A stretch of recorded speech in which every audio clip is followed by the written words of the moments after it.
Hello non veg lovers, మనలో చాలామందికి Sunday వచ్చిందంటే చాలు ముక్కలేనిదే ముద్ద దిగదు ఏమంటారు.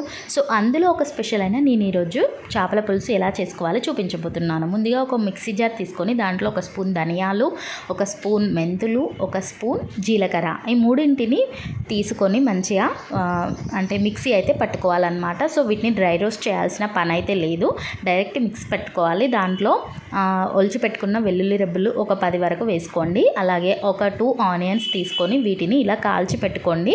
కాల్చితే అందులో ఉన్న ఫ్లేవర్స్ తోటి చేపల పులుసు చాలా టేస్టీగా ఉంటుంది. ఇలా కొంచెం బరకగా మిక్సీ పట్టుకొని ఫైన్ పేస్ట్గా చేసుకోకండి. అండ్ ఒక వెడల్పాటి కడాయి తీసుకొని దాంట్లో ఒక 3-4 టేబుల్ స్పూన్స్ ఆయిల్ వేసుకోండి. ఇలా లోతు ఎక్కువగా ఉన్నది తీసుకుంటే చేపల పులుసు చాలా టేస్టీగా ఉంటుంది. కొంచెం ఆయిల్ హీట్ అయిన తర్వాత దాంట్లో 4 పచ్చిమిరపకాయలు ఒక 2 ముక్కలుగా కట్ చేసుకున్నవి వేసుకోండి. దాంట్లోనే ఆయిల్ కొంచెం హీట్ అయ్యే వరకు ఆగి పచ్చిమిరపకాయలు అయితే 2 ముక్కలుగా వేసుకోండి. దాంట్లో ఆనియన్ పేస్ట్ ఇందాక చేసుకున్నాం కదా, సో ఆ ఆనియన్ పేస్ట్ అయితే ఇందులో వేయండి. వేసి వీటిని మంచిగా ఆయిల్లో మంచిగా ఫ్రై చేయండి. ఆనియన్ పేస్ట్ అనేది ఎంత ఫ్రై అయితే చేపల పులుసు అనేది అంత టేస్టీగా ఉంటుందన్నమాట. సో అందుకని చెప్పేసి మంచిగా ఫ్రై అవనివ్వండి. ఫ్రై అయిందని మనకి ఎలా తెలుస్తుందంటే దాంట్లో నుండి ఆయిల్ రిలీజ్ అవుతుంది. ఆ తర్వాత జీలకర్ర, ధనియాలు, మెంతులు, వెల్లుల్లి పేస్ట్ ఉంది కదా, సో ఆ పేస్ట్ కూడా ఇందులో వేసేసి మంచిగా ఫ్రై అవ్వనివ్వండి. అది ఫ్రై అయిన తర్వాత అల్లం వెల్లుల్లి పేస్ట్ వేసి అది కూడా మంచిగా ఫ్రై అవ్వనివ్వండి.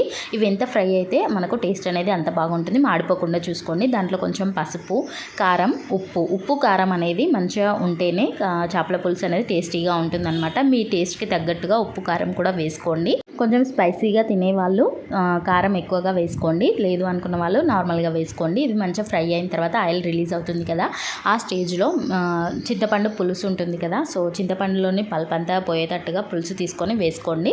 దీంట్లో వాటర్ ఏం యాడ్ చేయకండి, జస్ట్ దాంట్లో ఉన్న పల్ప్ వచ్చేంత వరకు తీసుకొని యాడ్ చేసుకొని అదొక పొంగు వచ్చే వరకు అయితే హీట్ చేయండి. ఇలా పొంగు వస్తుంది కదా, ఇలా బాయిల్ అయిన తర్వాత దీంట్లో మీకు ఎంత కావాలి అనుకుంటే అంత వాటర్ అయితే వేసుకోండి. అంటే ఉప్పు, కారం, పులుపు సరిగ్గా ఉన్నాయో లేదో చూసుకొని వాటర్ యాడ్ చేసుకోండి. అది బాయిల్ అయిన తర్వాత ఫిషెస్ ఉంటాయి కదా, ఫిష్ పీసెస్, ఆ పీసెస్ అన్నీ కూడా ఇందులో వేసేసుకొని మంచిగా సిమ్లో పెట్టుకొని మంచిగా మరిగించండి. మరిగిన తర్వాత మనకు ఫిష్ సూప్ అనేది మంచిగా మరిగిందా లేదా అనేది ఎలా తెలుస్తుంది అని అంటే ఫిష్ పీసెస్ ఉంటాయి కదా, సో ఆ పీసెస్ అనేది కలర్ చేంజ్ అవుతుంది అండ్ పైన ఆయిల్ అంతా సపరేట్ అవుతుంది అనమాట. సో ఆ స్టేజ్లో మనము పీస్ అనేది ఉడికిందని మనము కన్ఫర్మ్ చేసుకోవచ్చు.